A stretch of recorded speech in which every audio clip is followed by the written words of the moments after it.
Is Russell Westbrook the most disrespected star player in our league? The reason we are making this video is because, as a reaction to Russell Westbrook's new contract that he agreed to sign with the Los Angeles Clippers, I believe it's 2 years, 8 millions, so 4 million a year, which is damn near the vet minimum at this point. Russell Westbrook, he made the mistake of joining the Los Angeles Lakers back in 2020 when they came off losing in the first round after winning the championship.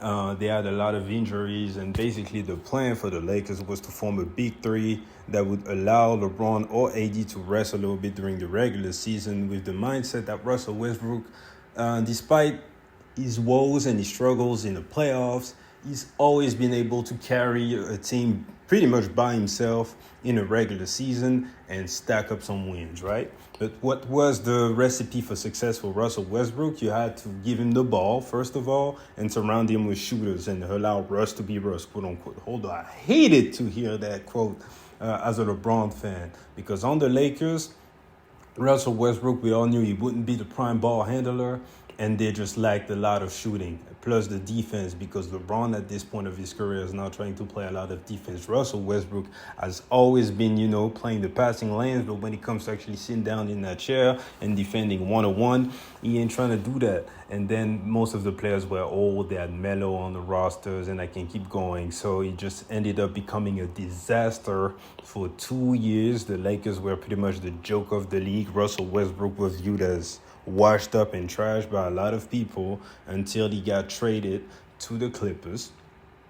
And no, he wasn't traded to the Clippers. He was traded to the Jazz, I believe, and then the Clippers picked him up. That's what happened. And the Lakers flourished. And Russell Westbrook, if you look just at his individual play, just from looking at the stats, he wasn't that different from the version of himself that he was on the Lakers. But he was definitely better, way more impactful compared to on the Lakers. And in the first round of the playoffs, Kawhi and PG, right on schedule, once again, got injured. But Russell Westbrook played pretty much very good, almost lights out. I think he had 2 bad games in that series, but that series went 6. And yeah, he was there for the all 4 other games, man. So shout out to Russell Westbrook for that. So coming off that playoff run, a lot of people just anticipated Russell Westbrook would actually get a bag somewhere and that the Clippers would fight for him, right?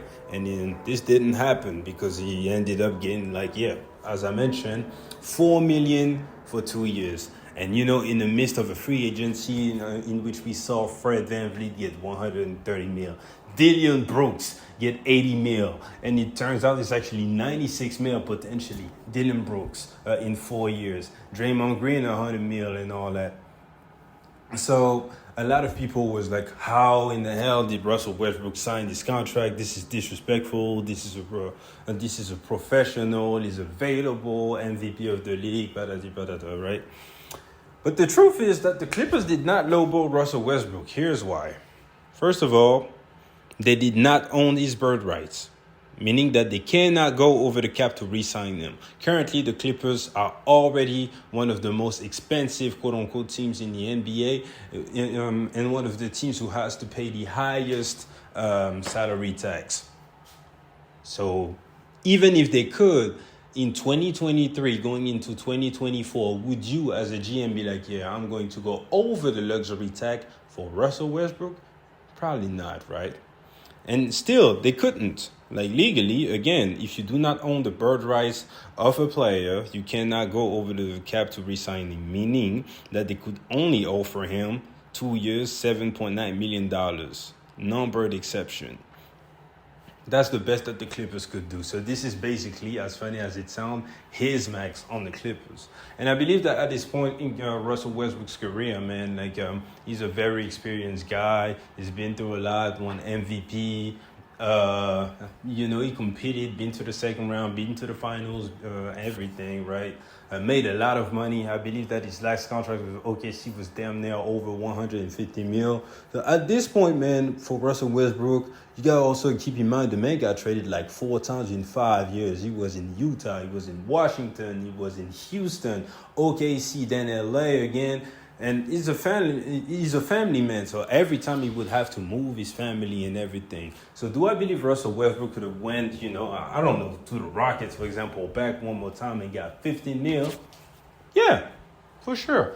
But at this point for Russell Westbrook, it's about, being with his family and also being able to compete for a championship. And the way things are, I do not believe the Clippers are winning anything, but I do not believe that a contender was about to sign Russell Westbrook for more money and give him a better shot at winning. It just wouldn't happen. The only team I could potentially see do that move would have been the Sixers had James Harden left. And I just wouldn't have liked that deal because although Joel Embiid can space the floor, having a big man clogging up the paint for Russell Westbrook means that he has to take a lot of jumpers, and we all know how that would have turned out, right?